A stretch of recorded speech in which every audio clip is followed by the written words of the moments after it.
peasy, you guys. Welcome to the Standard of Truth podcast, where we discuss all things social, cultural, political, and theological from a biblical perspective. Happy New Year, you guys. Welcome to so many of you who've joined me in the live chat. This is the first day of a new year. It is 2025.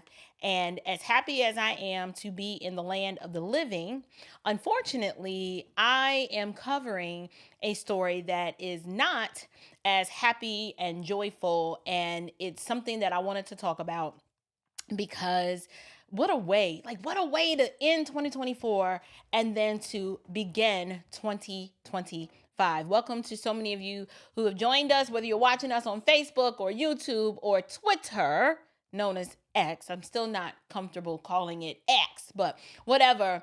Welcome to the show. If you're not familiar, I am your host, April Chapman. And like I said, as you can see from the thumbnail, today we are going to be discussing a very heartbreaking and sobering tragedy that occurred literally today, 3 a.m. on Bourbon Street in New Orleans. This recent attack, it has shaken the community, rocked the nation, leaving, as of now, 15 people dead and dozens injured. And so as we unpack the details of this horrific event, you guys know me. I always try to, when I examine these things, obviously from a biblical perspective, I try to dig a little deeper. And cover aspects of it that maybe the average person may not see on the outset. Like on the outset, you're like, I would have never walked away with that conclusion. But it's just the way that my mind thinks. So I want us to reflect not only on the facts, but also on the deeper issues that are affecting our society. You guys, there's a significant moral decay that we are experiencing. Obviously, there's a need for strong leadership in our urban communities. And there's an aspect of this story that I want to cover that I don't believe many people, like I said, are going to see it. So let's just go and get into the story. What I want to do first, let's just do a quick overview of what we know so far. This tragedy unfolded during what should have been a celebration. Customarily on New Year's Eve, people in most municipalities have some sort of celebration. It's the start of the new year. They do countdowns. And this is New Orleans, right? New Orleans knows how to turn it up. So what would have just been a benign celebration on Bourbon Street has now ended in the senseless taking of life. We have Dr. Dwight McKenna, who is the New Orleans coroner. He has now confirmed that 15 people have now died from the attack, and families, yes, they are grieving as they await the identification of their loved ones. So instead of this being the start of a new year and a celebration, instead, lives were senselessly taken. So, I want to, at the outset, at least remind us, dear friends, that life is fragile, right? Life is fragile. Our eternal destinies, you guys, apart from Christ, provides us with no hope. So I'm going to talk a little bit about the suspect here in this situation. The suspect in this tragedy, as we are learning, this individual, even though a lot of the mainstream media did not want to report this, they did not want to admit this, held to an ideology that radicalized him to do what he did. Over here on the Standard of Truth podcast, I don't care about being politically correct. I'm like, let's just deal with the facts and deal with what is and not what we would like for it to be. And so, yes, our nation is grieving, but I don't want us to be passive observers, but rather I want to be a voice of truth. Even when the rest of the world may be comfortable with a lie. I am not comfortable being lied to. I am not comfortable lying to my audience. And so as more information comes out, my prayer is that whatever the facts are, we just need to deal with the truth. And the American people deserve to know. Let's not play games. Let's not be Weasley with words and obfuscate the truth. Tell the people the truth. So, let's talk about the suspect's name, Shamsud Dean Jabbar, was an Army veteran who is said to have served honorably in the military for over a decade. However, his military service, dear ones, it did not prevent this tragic outcome. Tragedies like this and what compels a person to do something so heinous and so wicked like this is a reflection of the internal condition of the heart. You guys know here on the Standardoftruth podcast, I always want to ground my opinions and my worldview in the word of God. I have pulled Jeremiah 17. You guys know it well. The heart is deceitful above all things, desperately sick. Who can know it? And I wanted to bring that up because we are told that Jabbar drove a truck into a crowd of innocent people, ending lives in an instance. Now, this is YouTube. And I know a lot of you sent me clips and angles of him doing this. I am not going to show that on YouTube. I just don't think it's necessary. If you've seen it, there are plenty of other people who will showcase that. But the FBI discovered weapons, right? I'm going to show you a news clip of what they've called improvised explosive devices. The verbiage there, it is what it is, but we're going to talk a little bit about it. They also discovered an ISIS flag in his vehicle, leading investigators to consider this an act of terrorism. However, earlier reports, very early on, were reluctant to call this an act of terror, despite all of the obvious signs. Like if it's walking like a duck, it's quacking like a duck, it's basically saying, hey, I'm a duck. For whatever reason, liberals don't like calling a spade a spade. So, and we're going to talk a little bit more about that in a second. But despite all of the obvious signs, I want you to notice the language that was used. Now, I'm going to play a video that when I watched it, it kind of made me a little bit upset. And I'm going to explain why. So let's go ahead and take a look. It's real short, but take a look at this. This is not a terrorist event. What it is right now is their improvised explosive devices that was found. And we are working on confirming if it's a viable device or not. As Chief Kirkpatrick said, we're asking everyone to stay away from Bourbon Street, specifically from Canal Street to St. Anne. That is my ask. Once again, stay away from Bourbon Street, Canal Street, all the way to St. Anne until we can figure out what is going on. Our goal is to provide you additional information at the 11 a.m. press conference. Thank you so much, and we will be in touch. Yes, I will say that we want our community and our visitors to continue enjoying. There's so much to enjoy about New Orleans, and we are going to make sure that our routes in the Superdome are safe today for the game. And yet we had this tragic event, and we're sorry again to everyone in our community. But we do want you to go about the day, as we say, just stay away from Bourbon, okay? All right, you guys. So when I saw this video on X, the first thing I was like, ma'am, you don't make any sense.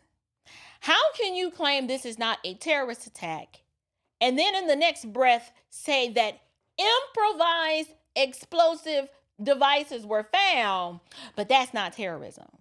And I'm like, well, man, what the heck do you call it? Right? Instead of them gone are the days when the authorities would get in front of the camera at a press conference and say, okay, this is what we know. This is what we have reason to believe. Instead of them just saying, we saw this, and this, found this at the scene, and it's pretty much looking like a terrorist attack. They're like, no. We don't want to call it a terrorist attack, but improvised explosive devices were found. And I'm like, okay, so what does that even mean? This whole woke foolishness, this is what I am talking about. It gets on my nerves. Liberals cannot deal in reality. What in the heck do you call it?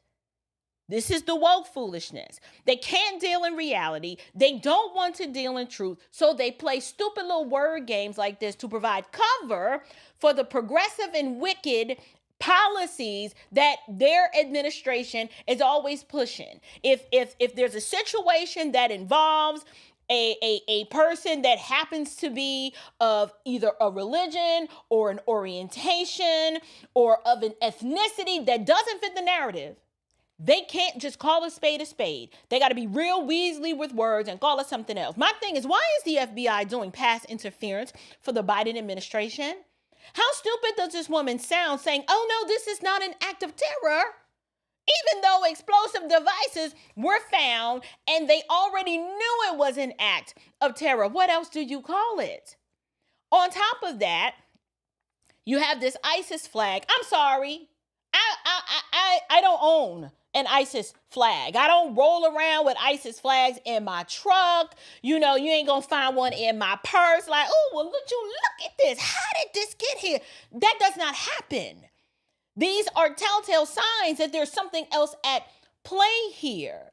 And as advanced technology that we have, you've got all of us are intimately connected with these mobile devices. You are the freaking FBI. You want to sit here in a press conference and tell me, no, this isn't, we don't want to call this an act of terror, but what did they call it again?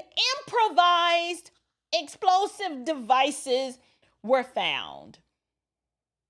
Okay, what is that? Stop playing these word games with me and talk to me like a human. But here's the deal. Here's the part that I really want to zone in on, y'all, as I cover this story. Because I told y'all, I always tend to cover things with a little twist, right? Now, we don't know what else to call this, but here's the part I want to zone in as I cover this story. Liberalism and progressives, they struggle to call a spade a spade. It's one of the most illogical worldviews to hold to, because it struggles to just look at something objectively and call it what it is out of fear of being offensive. So they're more concerned. Americans died today, and they care more about being politically correct than telling us the truth. But here's another reality. We got to confront.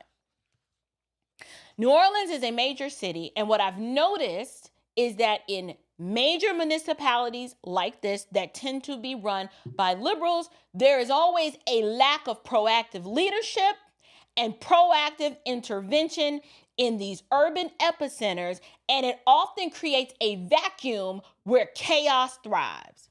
New Orleans, like many cities, they suffer from systemic failures in governance, policing, and moral accountability. What do we know about New Orleans? Well, the mayor of New Orleans, liberal leftist LaToya Cantrell, she too busy out here getting bust down by her police security detail to be focused and concerned about the obvious security breaches in her city. Now, I know y'all weren't expecting to hear that, but everybody knows it. She's been seen around town with this dude. She's under investigation over this inappropriate relationship. And then I was talking to a friend today, a dear old Christian. He's talking that the people, the government, city officials in New Orleans were too busy arguing about Kendrick Lamar is supposed to be playing, I think, at the Super Bowl, is it? And they're trying to figure out what Lil Wayne is from here and, why Lil Wayne ain't playing. And I'm like, you have this huge New Year's Eve event. And instead of you saying, okay, we're going to have this event, we're going to have thousands of people descend upon our city, coupled with the fact the Rose Bowl is on. Is it the Rose Bowl? What's the name of the game that's... No, the Sugar Bowl, not the Rose Bowl. I'm sorry. I was about to say the Sugar Shack. The Sugar Bowl is supposed to be happening. You would think that safety would be the top priority. Nope, that ain't the top concern. It was about why Lil Wayne ain't gonna be playing and Kendrick Lamar is. So here's where I want to talk about the differences between y'all gonna be mad and I don't care. There's a significant difference between liberal female leadership and conservative female leadership. And this is not an ethnicity thing, because you got orangutan white liberals who can't leave, whose cities are trash, and you got orangutan black liberals who can't leave and their cities are trash. It is the worldview. It is the mindset that undergirds how these women lead and think that is putting Americans at risk. We're going to talk a little bit about it, but I'm getting a little ahead of myself. First, what I want to do, let's talk about the FBI. The FBI is investigating whether Jabbar acted alone or with others. Great. Glad to hear it. Now, surveillance footage showed these potential accomplices that were acting with him by placing IEDs in the French Quarter. My question is, how do you have an event this big? An event this big and nobody seen nothing?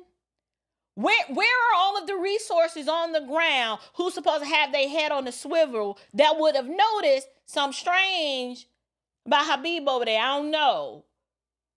I'm just saying, I know that was stereotypical, but it is what it is. I'm just saying, how do you have an event this big? And prior to the event, you don't have adequate surveillance. Because if you could pull this surveillance footage, that means that whole area several days before should have been adequately protected. And we're going to talk about the negligence of what could have been done to prevent this. But prior to this event, when you look at the video, and I can't show the video, there's something specific that I wanted to point out, how instead of the usual concrete barriers that are used, the negligence, somebody thought it was a good idea to put little bike racks to block off Bourbon Street, as if that's really going to stop something, right? It is important that our leaders rise to meet the challenges of this. This is some new modern day evil. You cannot let your guard down. We need strong leadership. Why? Because that is critical to restoring peace and order. We can't have restorative justice and social justice and woke policies that hinder us from leading well, because that is the ideology of the party that we happen to be a member of. Right? The Proverbs 29 states, when the righteous increase, the people rejoice. But when the wicked rule, the people groan. We must demand better leadership, more accountability. It is very important. You can't have large cities like this with large crowds like this. And the reason why I'm harping on this is because I'm using this as a case study, and I'm going to provide some very specific examples that you're going to be like, you know what? I see what she means. Like I said, it's not an ethnicity thing. Because I personally do not prefer, if I could choose male leadership over female leadership, I'm choosing male leadership hands down. But the gender is not the issue.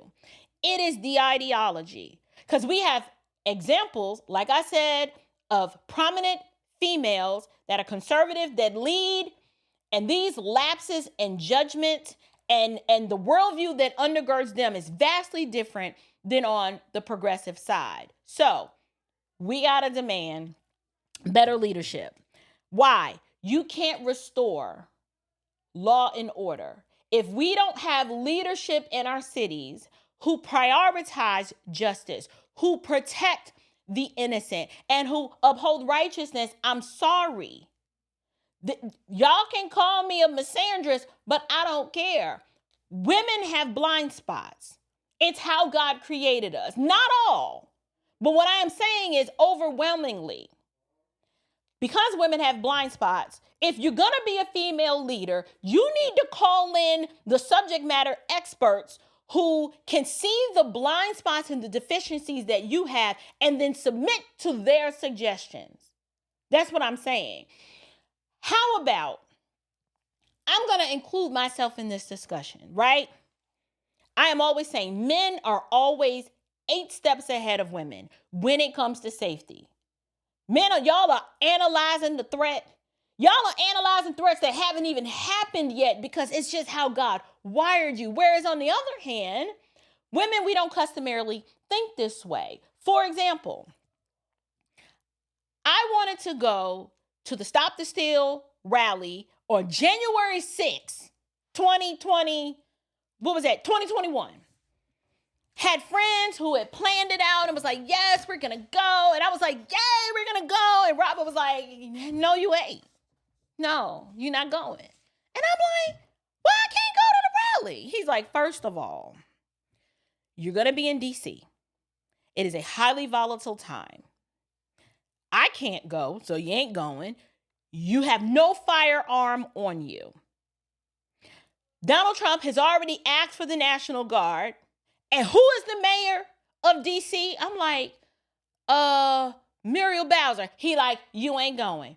She don't want the National Guard. Pelosi don't want the National Guard. A wise person would want to have the National Guard at an event that large and of that importance, and both them broads said, no, you can't go. And at first, I felt some sort of kind of way about it. I was like, oh my gosh, you always being so extra, nothing's gonna happen. And look what happened. And y'all know me and my personality. I would have probably been the first one on the front line talking about, let me in. You know what I'm saying? Just all, I'm gung-ho for the cause, right? No. He said I couldn't go. The inauguration is about to happen. You know how many tickets? People like, hey, I can get you tickets. You want to go to the inauguration? We're having this on the inauguration. Can you go? Robert's like, no, can't go. I'm like, this is the inauguration. I was like, this is historic. Now, I don't like being cold. I ain't a big fan of DC either. But I was going to suck it up and I was going to go, y'all. Robert's like, nah, can't go. Why not?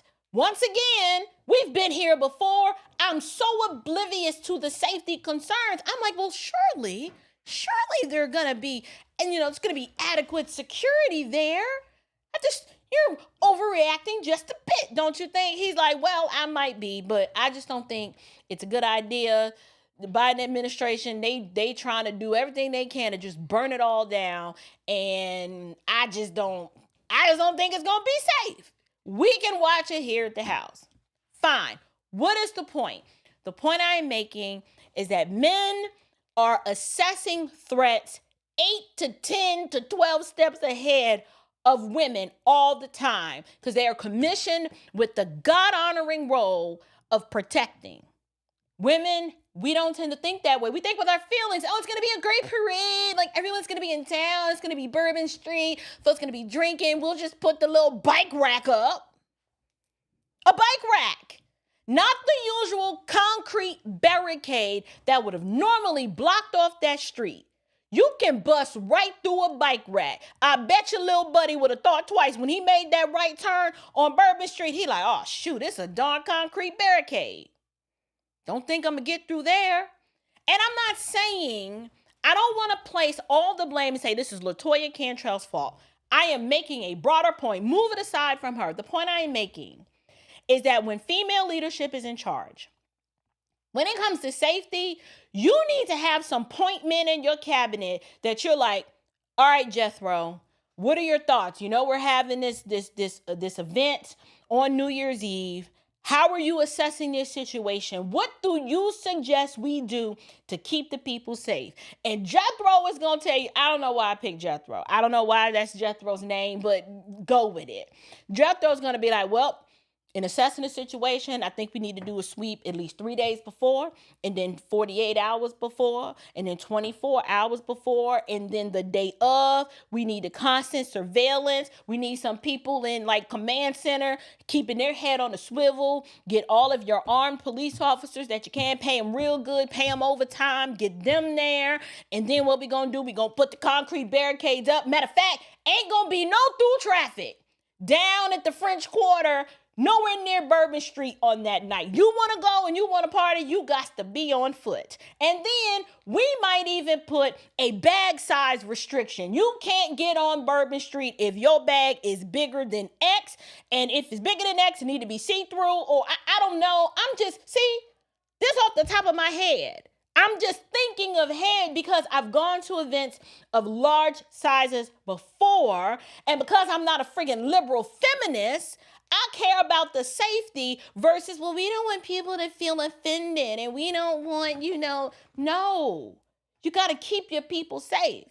It's a difference in ideology. Because when you're liberal, you think about restorative justice, right? You think about, well, the people are stealing. As long as they steal under $1,000, it's no big deal. Look at San Francisco. They got them in a ratchet-tang female mayor. She ain't even black. Was she Asian? Look at the crime in that city. Just look at it. Then Muriel Bowser, mayor of DC, on her watch, blatant security was offered to her. She was like, no, we don't need all that. Look what happened. Now, I think that was done on purpose, so that may not be the best example, but it happened. It happened. The point I'm making is that women have blind spots. And if you're going to put a female in power, at least have one that's going to have the sense enough to defer to some sensible, logical, rational leadership in the areas where she may be deficient. I know I'm more emotional. So because I'm more emotional and I tend to be a little bit more in my feels than a man would, I'm always going to defer. Hey, what you think we need to do about that? I'm like, I ain't even think about that. Why? Because I didn't. I'm so used to, you don't live, we barely can lock our own house down sometimes because we think, nothing's going to happen. You leave your purse on the seat in the car, valuables all out, and then you're like, I can't believe he broke into my car and he just stole all my stuff and it was mine. The emotions, it's just in your feelings is the point that I'm making. So let me move on. Here's a bit of good news, right? In response to this attack, Governor Jeff Landry, he deployed the Louisiana National Guard. Thank the Lord for a man who was thinking. And he's describing them as a military police company. Now, while this is a necessary step, we got to ask ourselves, how did we get here? How did we get here? Now, to be fair, I do want to be fair. This could have happened anywhere. However, at the same time, I can't ignore the vulnerability of many of our liberal cities because there's already a culture there that disregards law and order. And they're not tough on crime. They're just not. And then because of the low police morale, you don't have a heavy, robust police department where it's like all hands on deck New Year's Eve night. They're like, listen, we worn out. We're already short-staffed. People already hate us. Everybody calling us pigs anyway. They don't have the resources to even be able to accommodate these large events. So I believe these major Democrat cities, they are easy targets. They're full of migrants anyway, coupled with the fact that there's already a ton of crime there.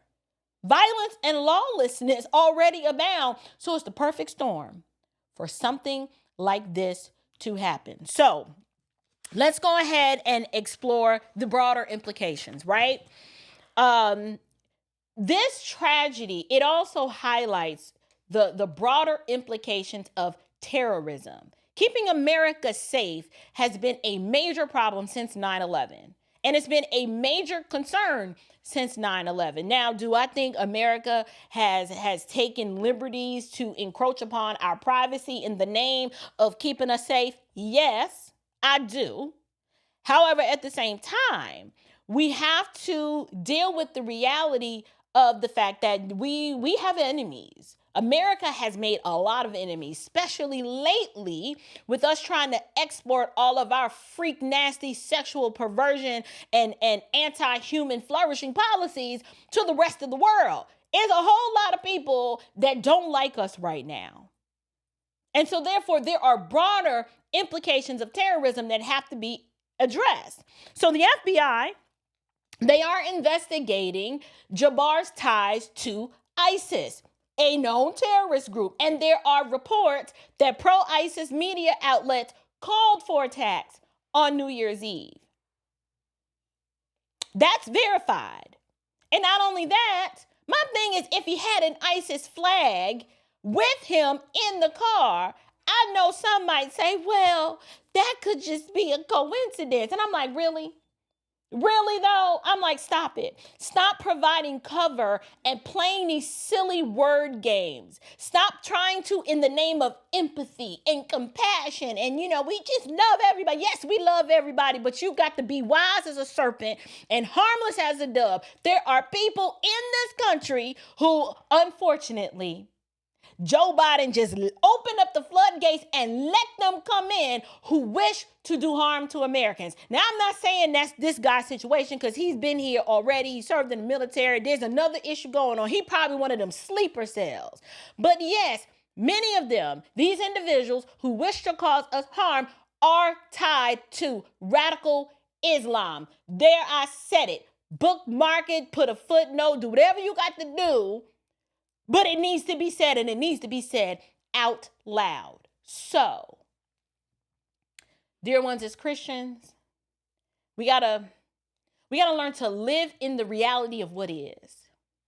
And then, yes, as believers, beacon of light all day long in our communities. Yes, the people in your community need to know, yes, you are a Christian. You are submitted to the lordship of Jesus, so that when situations like this happen, you might be the one person, the Christ likeness that your neighbors will see, and they will come to you to be like, hey, can we pray?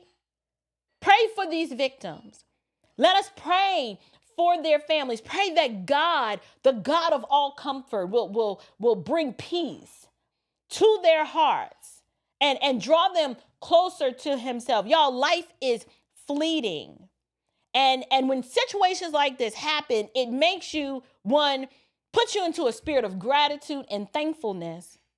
But then also, it should make us aware of our own mortality.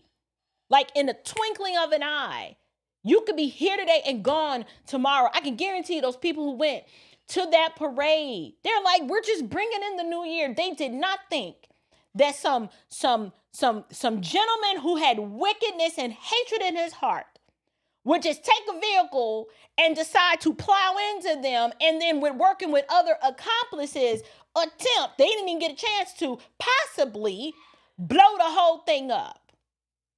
Nobody went to that parade thinking that would happen. And the other thing we need to think about, we can't live in fear. And this is the balance that has to happen. And I can't tell my husband how to balance this. I can't.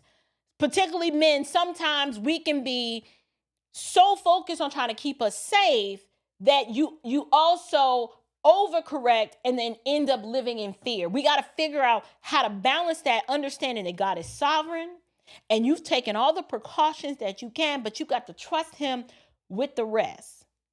You got to trust him with the rest. I can't live in fear. I'm not set up that way. I like having the peace of Christ rest, ruling, and abide in my heart. And yes, I do keep Jesus in my heart and my 9 on my hip. The Prince of Peace and that peace. The two, they go together. One is subordinate to the other, just saying. But the biggest takeaway, because I don't want to be on here long, I got another topic to cover. The biggest takeaway that I want us to walk away with is that we need to demand stronger leadership in our urban centers. And that's going to require us to take a look at the worldview that these people espouse. Because what I'm saying is, when you have leadership that already doesn't believe in being tough on crime, they already don't believe in law and order, right? They already believe in open borders. That means that their leadership is not vigilant. They're not advocating for policies, and leaders, you need them to prioritize justice, not social or restorative justice. And the other point that I wanted to drive home that I had in my notes that I forgot to bring up is the worldview and the ideology that a lot of these liberal, progressive females, yes, the ideology that undergirds a lot behind what they do, unfortunately, one is pride and arrogance a lust for power, but they actually hate men. They don't respect men at all. So if a man, think about it. Let me show you how we prove it. They don't respect men because if they did, they would appoint and would have no problem having around them strong men that could readily advise them in the situations that matter the most. But you know what instead they do? They bring a whole bunch of other female orangutans around them, or men they can control that will be subordinate to them and do their bidding, like a Tiffany Henyard. Tiffany Henyard got a bunch of single baby mamas all around her on that board, and it ain't but probably 2 men. Why is that? Why is that? You need to ask yourself, does Tiffany really respect men? No, there's no respect there. So because she don't respect them, she like, I'm not going to submit to, no. I'm the big dog. I'm running things. I'm in charge. And now look at that city. It's a mess. It's an absolute mess. And so that was the main point that I wanted to drive home, this dereliction of duty. And like I said, I'm not placing all the blame at LaToya Cantrell, but somebody got to have a discussion. Why were bike racks used instead of the concrete barriers that are normally used in situations like this? Whose idea was that? Like, if there were men who got that order, they need to be slapped too, because they would have been like, wait a minute, these little bike racks ain't gonna do nothing. Who approved this? I object. If I could speak freely, Madam Mayor, I don't think this is a good idea. Perhaps we should consider this instead. It just makes more logical sense. I don't know. But I told y'all wasn't gonna like this take, but it is what it is. It's how I feel. It's how I feel inside, right? Shouldn't I be allowed to express express my views without being called a misandrist? I don't hate women. I hate stupidity. And it bothers me that the order in the world is so perverted that the blessing of male leadership that God gave us, we throw it away and we disavow it as if it's bad, and then we label it toxic masculinity. And instead, we'd rather have a bunch of men walking around submitting to us and doing what we say, thinking that that's what it means to be a strong woman. And like I said, I ain't trying to implicate black women in this, because you got some white liberal orangutans that are just as bad. Look at the governor of New York, Kathy Hochul, orangutan.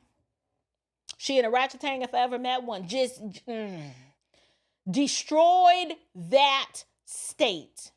And then you have the governor of Massachusetts, orangutan. Now she probably trying to lean a little bit away from her orangutan energy, because she finally just realized, I don't need to fight Trump on this illegal immigration situation. But she was talking real big and bad and getting real froggy with it up until recently. Orangutan. Kamala, orangutan. And she ain't black. So see, we got plenty of white examples too. I told y'all, this is not dermal. It is a behavioral characteristic. It is about your mindset and your behavior. Chaos is all the way around these women. But when you look at Governor Kristi Noem, running her state, running it well, full of efficiency. Look at the governor of Arkansas, Sarah Huckabee Sanders. Like, it's a well-run state. She's married. I'm just saying, you got orangutans that come in all stripes and colors. Let us remember that is a behavioral characteristic and not a dermal one. Y'all not going to accuse me of just always beating up on black men. I do highlight a lot of the black ones, but there's plenty of white ones. We can go down the list and name them all. But anyway, y'all doing all right out there. Thank you so much for sticking with me during this time. We're going to move on to our next topic, but before we do so, let's get to some of these super chats. Let me see. We got Chow. Hey, Chow. Child says, have I now become your enemy? Because I'm telling you the truth. Galatians 4:16. That is a quote by the Apostle Paul when he had to check the church at Galatia who had been bewitched. They had been bewitched and they didn't really want to believe that the gospel was all sufficient. And they were trying to, listen to the Judaizers. And Paul is like, listen, I am not your enemy because I tell you the truth. And I feel just like Paul. I am not the enemy. Don't get mad at the messenger. Don't get mad at the messenger. Thank you, Child, for your support. Child has another one. Child says, all scripture is God-breathed and is useful for teaching, rebuking, correcting, and training in righteousness so that the servant of God may be thoroughly equipped for every good work. I know it. I know that one in the ESV, so that kind of threw me off a little bit, but the sentiment is still the same. All scripture is breathed out by God. God is the author of scripture, and I appeal to scripture often because it is the objective standard of truth, and it is profitable for all things in life and godliness. So thank you, Brother Child, for that super chat. Oh, wow. What an interesting name, Fuzzy Balls. I don't know what to do with that.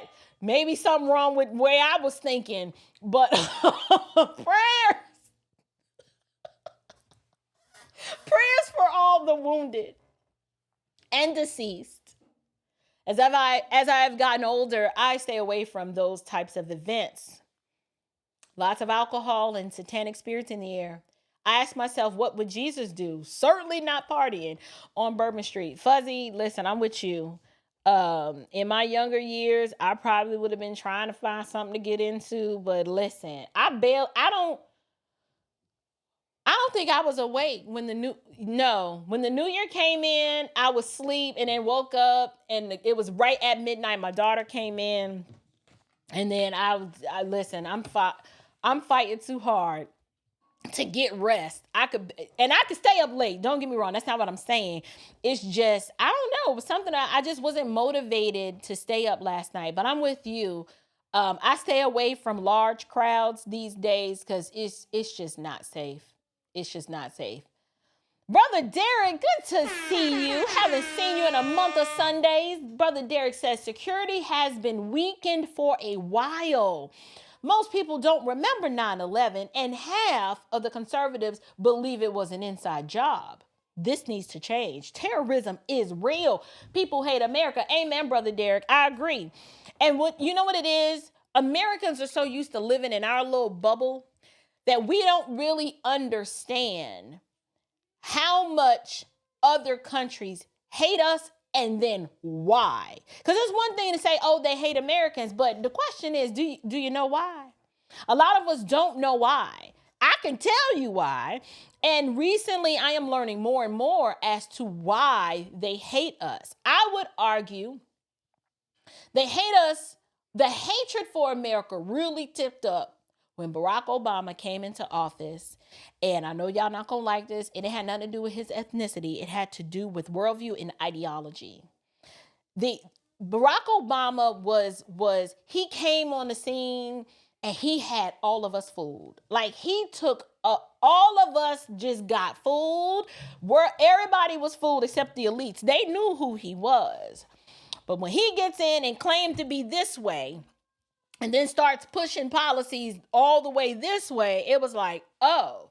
And they start exporting this foolishness to other nations in exchange, like, well, if you want our help, you want money from us, you want support, you want to do business with us, we need you to get on board with the Freaky Leaks, right? We need you to kill babies and kill a lot of them.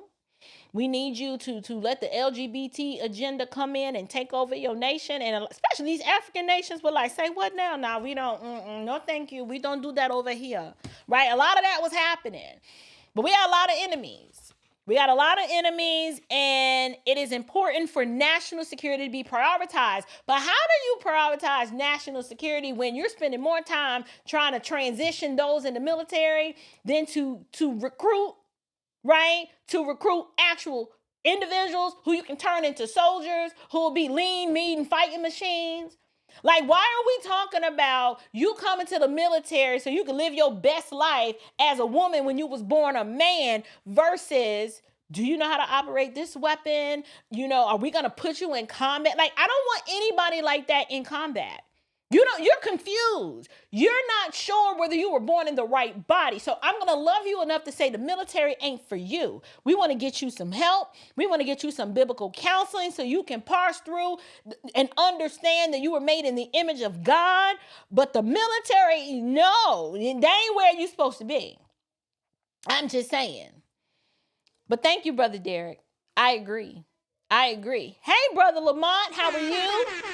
Grace and peace. He says, Happy New Year to you and your family. Thank you so much. Tell the beautiful Liberty that I said hello. Thank you guys for your support all through 2024 and 2023. God has been so gracious and merciful to me, and I am so grateful for your support. You guys are amazing. So I think that was all the super chats that I got. Yeah, but to book in this topic, y'all, as I wrap this up, this topic on the New Orleans tragedy, I want to leave you with this encouragement. And let me make sure I got my scripture reference down. All right, so here's the imperative. In times of tragedy like this, we have to remember, y'all, God remains sovereign. Right? God remains sovereign. He is near to the brokenhearted, and he saves the crushed in spirit. And so let us continue as believers. We're going to stand firm in our faith, and we're going to be a light in this dark world. And more importantly than that, we're going to pray for the victims. We're going to be the church. Some of us are the only light of Christ that a person will ever meet. So take every opportunity to make much of the time while it is day to be salt and light and to declare the gospel and proclaim it to the lost. Because apart from Christ, there is no hope for any of us. And so that's pretty much all I wanted to say about that topic. And then the other topic that I want to talk about that I didn't prepare any notes for, because I'm just gonna do a reaction and see what happens and see how it turns out. But have you guys heard of the story where at HBCU in Mississippi Valley State University, you guys, they were invited to play at the inauguration of 45 and 47 President Donald J. Trump. And Black Twitter done lost their mind. Black TikTok has lost their mind. I'm telling you, all the Black ignorants have come out and acted a plumb fool against these young people. And I want to talk about it today. And so the first thing or aspect of this I want to talk about is the fact that there used to be a time in this country that regardless of your political affiliation, at the end of the day, it was universally understood that you were an American. If you were born in this country, you're like, I'm an American. My side didn't win. I may not necessarily like the side that won, but he is our president. I'm an American. And to be invited to the inauguration to play such an integral role, it was an honor. But see, progressivism has dulled and dumbed the minds of so many people, particularly ones that look like me. And what it has done is it has stoked the flames of hatred in our hearts, and not just racism or ethnic partiality toward those who don't look like us, but we will then extend that same racism and hatred and partiality. We will inflict it upon ourselves, people who look like us, because we, individuals who do this, have not learned how to function in their freedom. And so because they haven't learned how to function in their freedom, and they don't have any joy, and they don't know how to be an individual, they have to jump on the bandwagon with the group. And so if the group says that is bad, You don't have to independently research for yourself to affirm or deny that over there is bad. You just agree with it, and you can't explain why. You just parrot what you've been told because you're brainwashed. And so what I want to do is I want to highlight a few aspects of this story that I thought was interesting. So first, Mississippi State is in the state of Mississippi. No, Lord, I sound like Kamala. Ukraine is a little... Anyway, Mississippi State is in Mississippi. Mississippi is a red state, okay? And not only is Mississippi a red state, but it is a state school. So even though it's an HBCU, that means they're getting funding from taxpayers, and they get federal funding to exist. So the president of Mississippi Valley, he gets paid by the federal government. They are the ones who provide his salary and the funding for everyone there. So if the White House sends to a red state and requests for a particular school that is state-run to be in attendance at the inauguration, not only is it an honor, but you kind of have to go. Mississippi's a red state. The implications, let's just say that Mississippi Valley, which is located in Mississippi, which is in a red state, decides to get in their feels, right? And cave into the wokeness and decide they gonna pull a Colin Kaepernick and they gonna protest and bow the knee and not go, what? This does not benefit the school at all to be woke and ignorant. It would behoove you to say, Mr. President, it would be an honor for us to showcase our talent at your inauguration. But see, the black ignorance, they don't think about stuff like this because they too in their little silos being ignorant. They don't care if this is a good opportunity for the rest of the country to say, look at that HBCU. They are at the White House in the parade, playing in the inauguration. They'll probably never get an opportunity like that again. Because my question is, did Joe Biden, did Joe Biden invite an HBCU to be part of the entertainment lineup at his parade? I don't believe he did. Now he'll go to an HBCU and give a speech and remind those people there, particularly the black men in Morehouse, how much of a victim they are and how much America hates them, which is hardly an inspiring speech to make them want to go out in the world and to be the best version of themselves. That was pretty depressing. But he didn't invite nobody from an HBCU to come to his inauguration. But somehow the orange man that they keep calling racist is like, you know what? Let's go ahead and invite an HBCU. All the pro-blackity blacks are like, oh no, we ain't gonna go. Like, how stupid do you sound?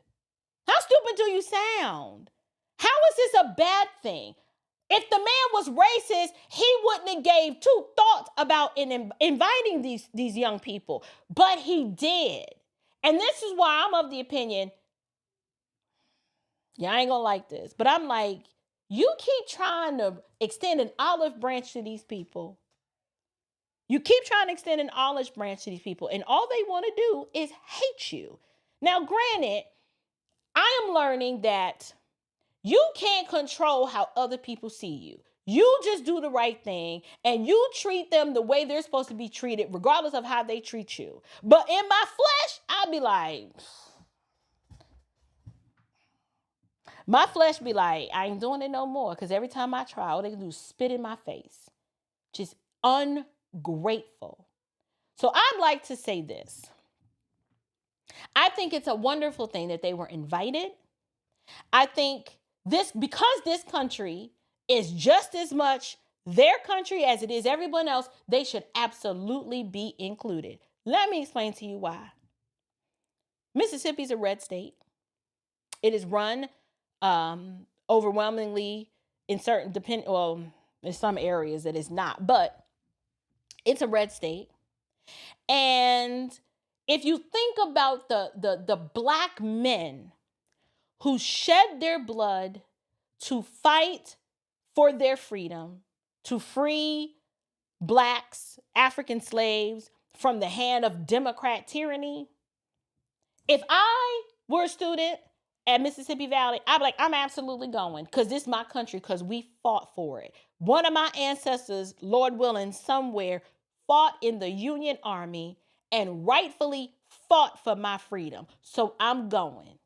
I ain't about to let these Democrat plantation-minded Negroes shame me or embarrass me to make me think that I don't belong there. See, they don't believe they belong there because they still believe that they're inferior.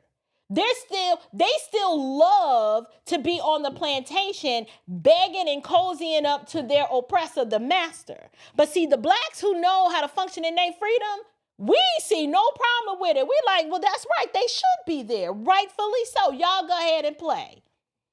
But the pro-blackity blacks, the ones who don't know how to function in their freedom, them crabs in the barrel, who don't want to see you do well, who will never celebrate you, those are the ones who have something to say about it. And so what I'm going to do, I'm going to play a few TikToks from some individuals who surprisingly shared the same opinion that I did. And I just want you guys to hear from them. So let's go ahead and play it. At this point, I'm so disgusted and so disappointed.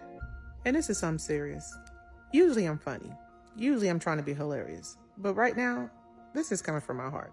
That people do not want to donate to HBCU so these kids can perform in Trump's inauguration.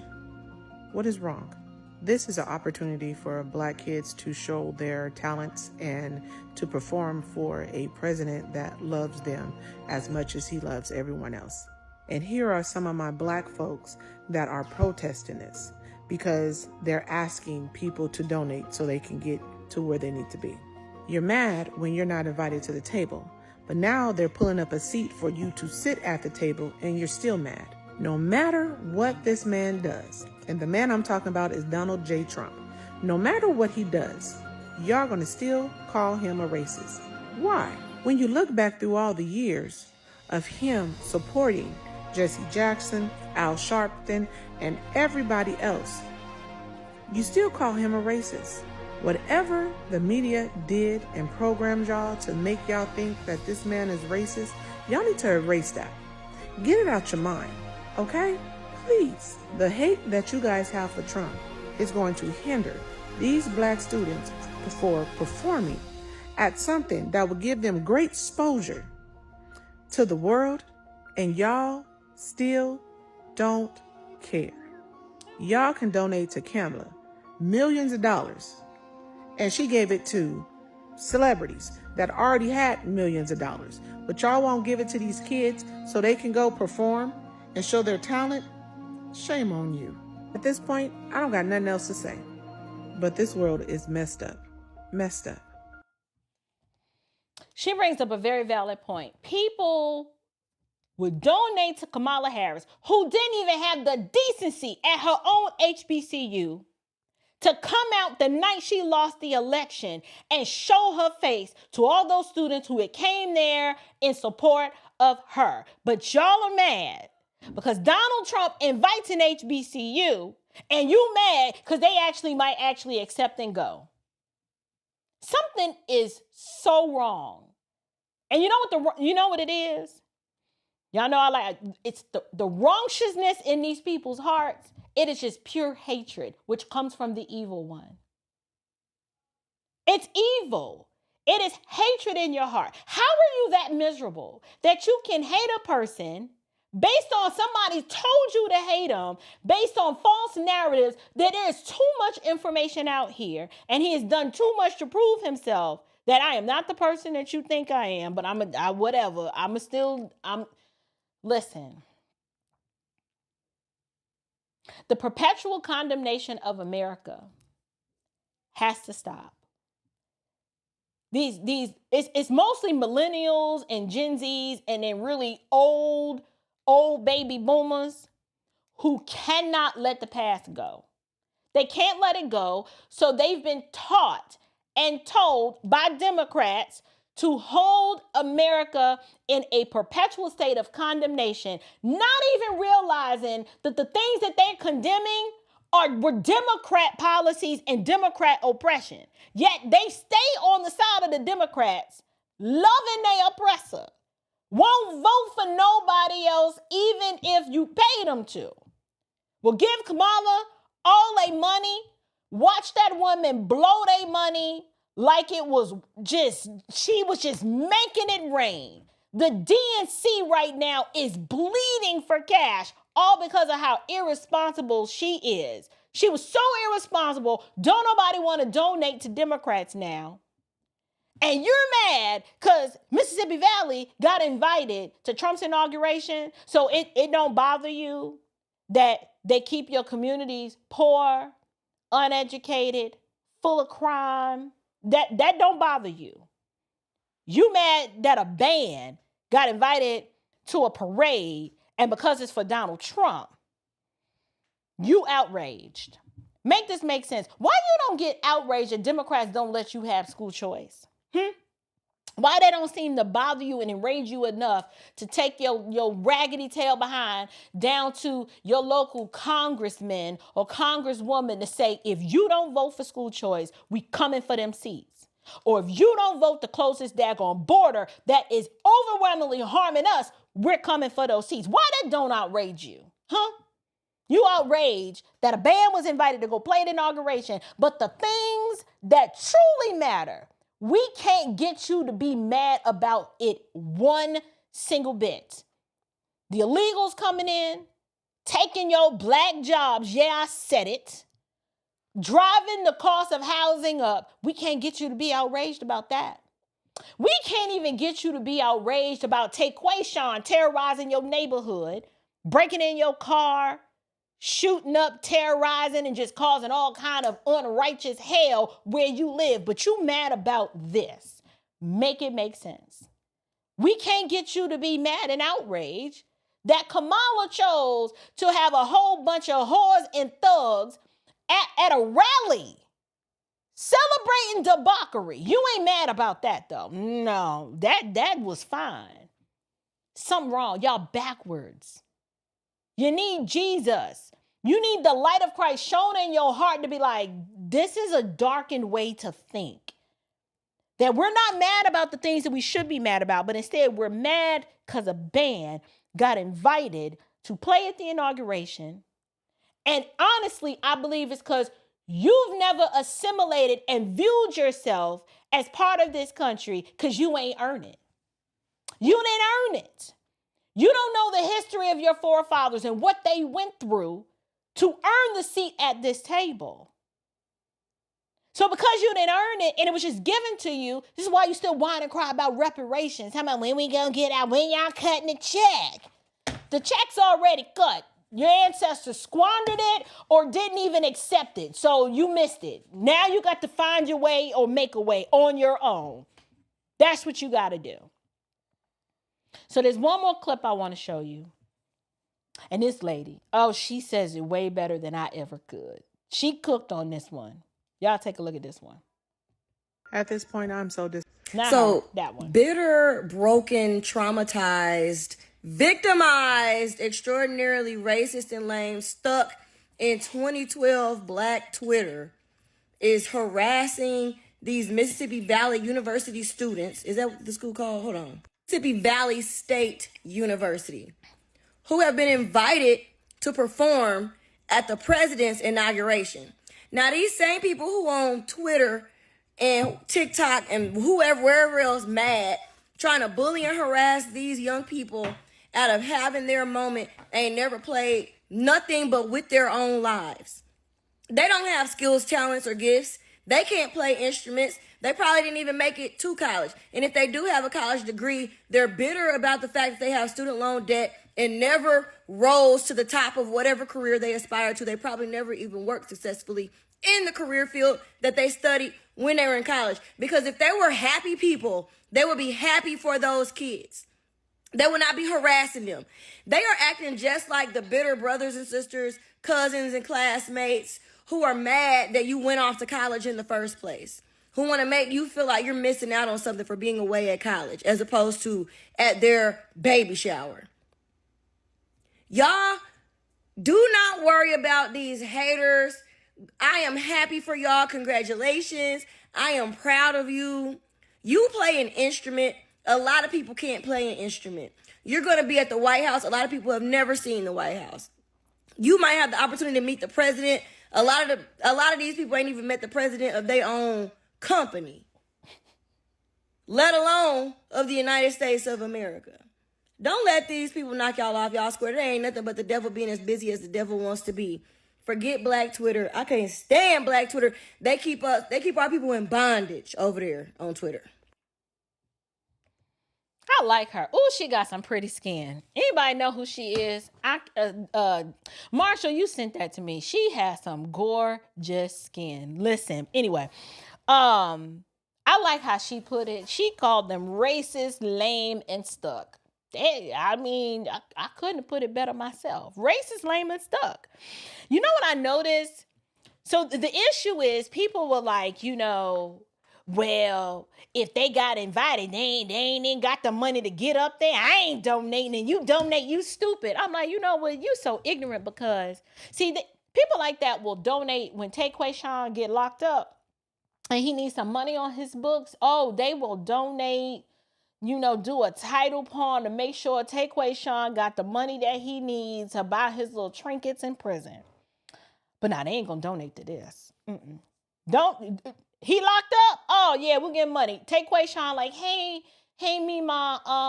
my college just got invited to the White House to play, and we're just raising some money to cover some expenses. No, I ain't gonna donate. What? You going to the White House to play for that racist? Oh no, I can't do that. See, you see what I'm saying? They'll put money on Taquayshawn books, but they ain't gonna donate for this. A good cause where Taquayshawn can shine and be proud and just have his moment and to participate in this little piece of history. It's freaking historic. I'm mad I ain't gonna be there. But now they ain't gonna donate to that. Why? Because like this young lady said, they racist, lame, and stuck. They mad because they ain't never accomplished nothing, ain't gonna be nothing. They don't have no joy in their heart, so they got to pull you down. They ain't got nothing else going on with themselves. They wish they could be in that position, just doing something notable. But because they can't, it's easier for them to show up on Twitter and raise hell and just be talking crazy, trying to tear down these young people who it's by the grace of God that they don't have the worldview, that they're victims and that they don't belong there. This country is just as much as they absolutely do belong there. So I wanted to cover it just to show y'all and highlight just some ignorance. It's just ignorance being ignorant. You know how it is. It's nothing new. But outside of that, I think it's sad that adults, behave this way toward young people who it takes a lot of courage and bravery to just stand alone and to withstand opposition from people who they don't want to see you do well. They don't want to see you do well. They don't want to celebrate you. You know what else I find funny? Most of these people, if they went to an HBCU, they don't even donate money to their own alma mater.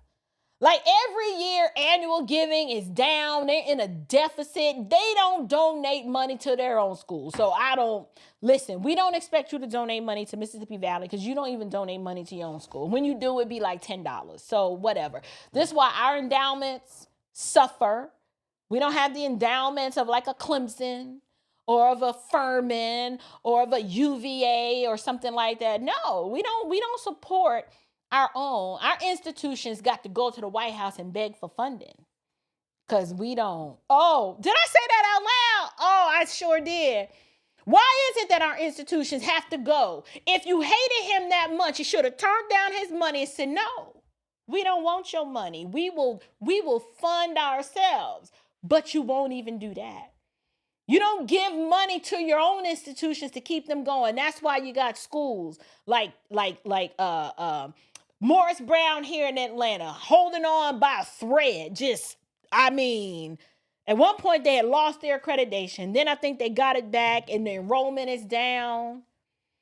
But it's so many HBCUs that are shuddering because you want to be so proud and so pro-blackity black, claiming that you went to one, but you won't support one financially. If you care that much about the school, why you don't give your money to them then?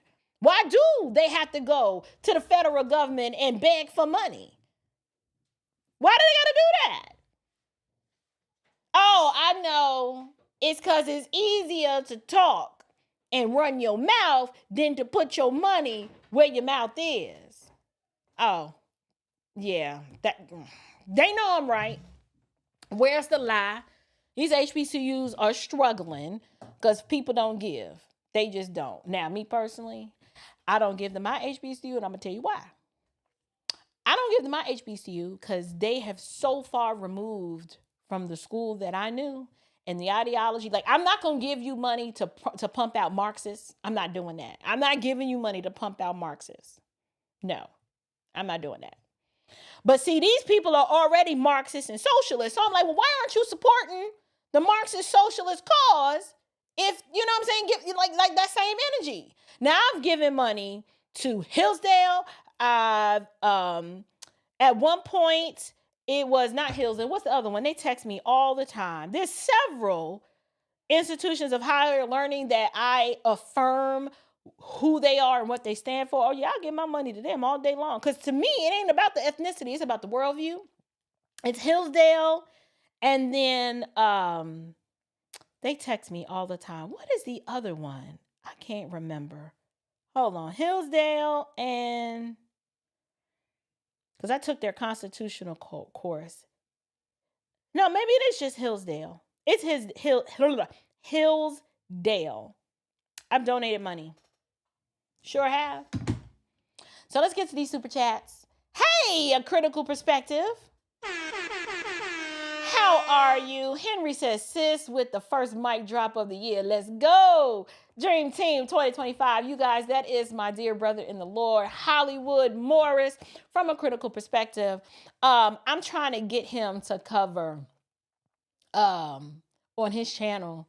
I'm trying to get him to cover a lot of these policing videos. Y'all, they are so fun. I think the other night I sat and binge watched probably like 6 or 7 policing videos. It was hilarious.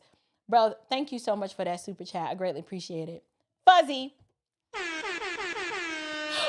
is back and says, people who think that they are victims, even though they are healthy and have a job, should go hang out in the slums in the Philippines. Someone always has it worse. Also, God is offended by complainers. You better come on through here, Fuzzy. Listen, people who think they are victims, I agree. They are. Listen, if you want to believe you're a victim, I affirm it. You are. Yes. Nobody believes it more than you do. So I'll just co-sign. Yes, they got an iPhone. They moderate health. They got a job. No one's oppressing them. It's just easier to be a complainer. I love what you said, Fuzzy, that God is offended by complainers. And I have to be so careful to guard my heart against that because I will complain about something in a minute. But what I try to do is counteract that complaining with a spirit of gratitude. If you're spending more time being grateful, it's hard to complain because you're just spending time thinking about all the things that you're grateful for. And so thank you for that admonishment. Then we have Celine. Hey, how are you, love? Thank you so much for your super chat tonight. Celine says, I heard an independent fundamental Baptist pastor say, God isn't a Republican, but the devil is a Democrat. Woohoo! I love it. It baffles me how Christians are still Dems. Listen, Celine, when I tell you it's probably my most favorite comment of the night, I'm going to tell you why. Because the argument that conservatives are constantly fighting against is that, oh, y'all think the Republicans are righteous. Not saying that. I have issues with the GOP. I think they are so weak and feckless, and they don't stand firm on what they know is objectively true because they're too afraid of the left. But here's what we do know. Absolutely, God is not a Republican. Like, he's other. He is outside of space and time. He owns a cattle on 1,000 hills. The earth is the Lord's and the fullness thereof, and they that dwell within. Hands down, I agree. But The devil definitely is a Democrat. It is the evilest institution known to man, I would say now. And here's why I'm saying that. I did a video earlier today. If you guys missed it, I did about a 29-minute video comparing the Democrat Party and the Nazi Party of Germany. And y'all lost some subs over that one. I sure did. I was prepared. I knew there was gonna be some lefticals in their feelings that watch me over it. I don't know how you're a leftist or a progressive. Subscribe to my channel. But anyway, I lost some subs over that video. And it said to me one thing. It helped me to understand and realize that there are people who they don't want to admit it. They can see the comparison between the two, but because they have not reconciled within themselves that if they call and claim the name of Christ and they're a Christian, that they can no longer be a part of this party. So for me to say that the Democrat Party and the Nazi Party of Germany, or the Democrats were worse than the Nazis, that means that person that's still beholden to the Democrat Party, what is the implication of that? That I'm saying that they are evil like the Nazis. Well, I mean, you could have easily been like, you know what? I don't like the way that made me feel. But I need to lean into that and deal with that reality. But instead, cognitive dissonance steps in. And because they're not willing to make a choice at that point, they check out the conversation and they unsubscribed. And I was like, well, I'm okay with that because I am on a mad dash to 100,000. However, I'm looking for my tribe. I am looking for those who hear the voice of God, who understand the truth has been revealed by God's word in the scriptures, and they want an ally for that. I am not here to make you comfortable. I am not here to make you feel good, rub your back, put some Vicks vapor rub. I'm not here to do none of that. No, I am an echo. I can give you sound bites from here and there and everywhere, but I am an echo and a mouthpiece for what is written.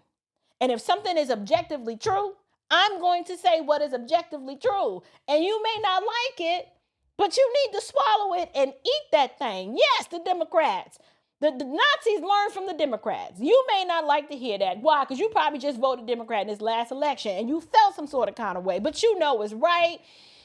I laid out my claim and I made it real plain. And if you can refute the claims that I made, make a video and tag me in it. How about that? Don't unsubscribe. Just engage with the argument. But it's cool. But I'm with Celine. I'm with Celine on that one.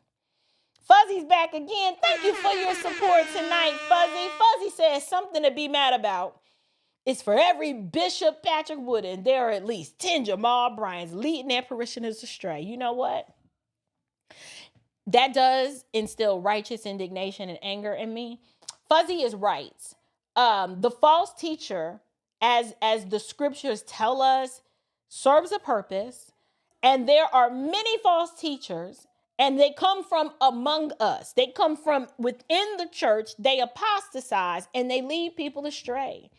But the faithful shepherds, the ones who are going to get that unfading crown of glory, yes, they are few. They are few, and that's why when you find one, you need to honor them and celebrate them and let them know that you appreciate them, because it's a thankless job. Oh, being a pastor, a faithful shepherd, it is absolutely a thankless job. But Fuzzy is right. Fuzzy is absolutely right. Keyshawn. Hey, Keyshawn. Good to meet you. He says our people are addicted to chaos and corruption. People are pushing division to benefit from it. Those racist MAGA people just donated $190,000. Listen, Keyshawn, you are telling the truth. The addiction to chaos and corruption is undeniable. It is undeniable. But the fact that the MAGA people donated $190,000, that's what I'm saying. We're going to make sure they get there. Matter of fact, I need to go find a GoFundMe. Let me write that down.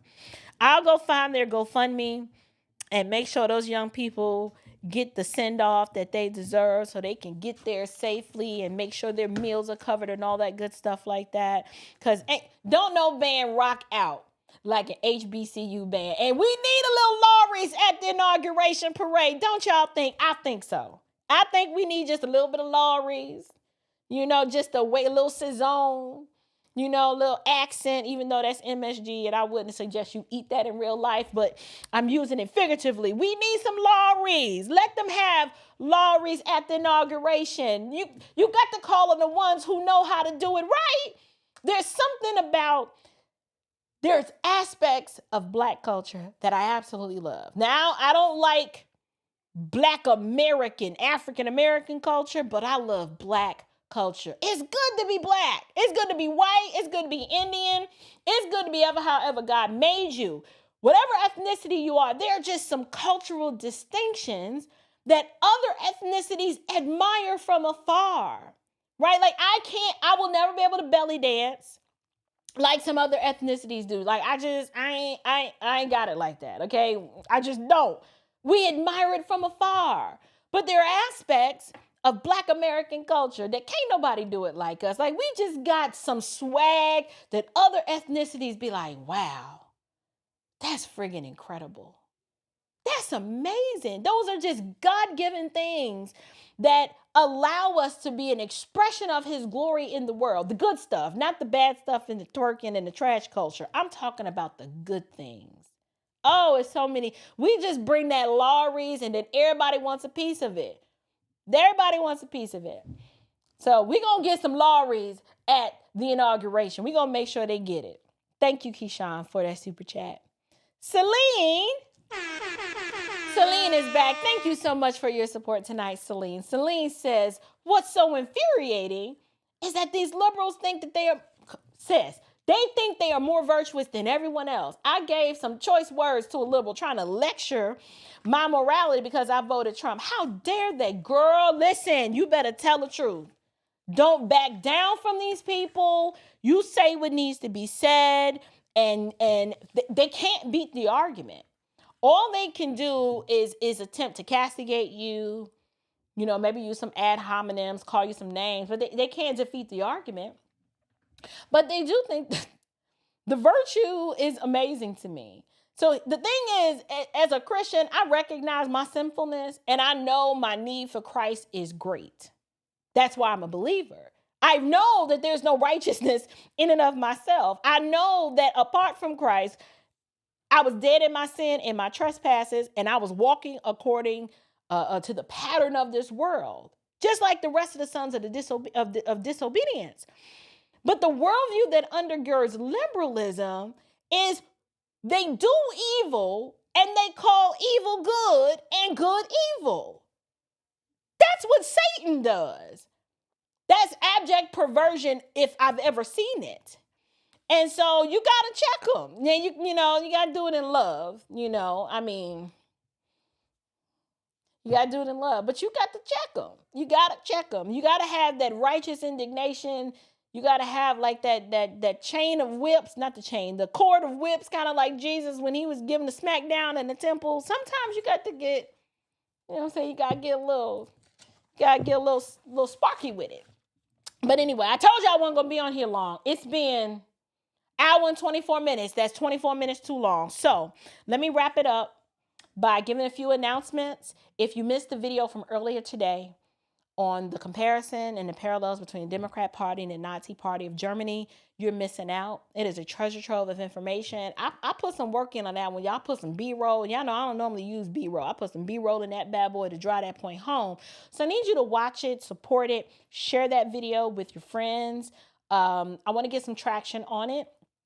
Also, I will be out of town. Let me think. My goal is to drop more content more regularly, but if I'm out of town, obviously that's going to be hard to do. But just stay tuned. Make sure the notification bell is checked so that you don't miss an episode of the show. We are eliminating 2 and 3 hour live streams. I know I keep saying that, but see, we're getting shorter. We're at an hour and a half. I'm doing good, right? I'm doing good. So other than that, I think that's all that I had. I was just so glad to, this is my YouTube versary. It's YouTube anniversary, meaning on January 1, 2022 is when I officially launched the Standard of Truth podcast, and I put out my first YouTube video. And so today is my anniversary. And so I'm going to go and I'm going to celebrate a little bit and just kind of reflect on how the Lord has allowed me to have this platform. There have been challenges, absolutely, but the growth has been phenomenal, and I'm so grateful. So I want to thank all of you. I would not be here if it wasn't for y'all. If it wasn't for the Lord leading you to this channel, tuning in, watching, supporting, commenting, and sharing, I would not be here. So I love you guys. From the bottom of my heart, I do. Happy New Year from the Chapman family to all of you out there in the YouTube world. And I love you guys. Until next time, grace and peace.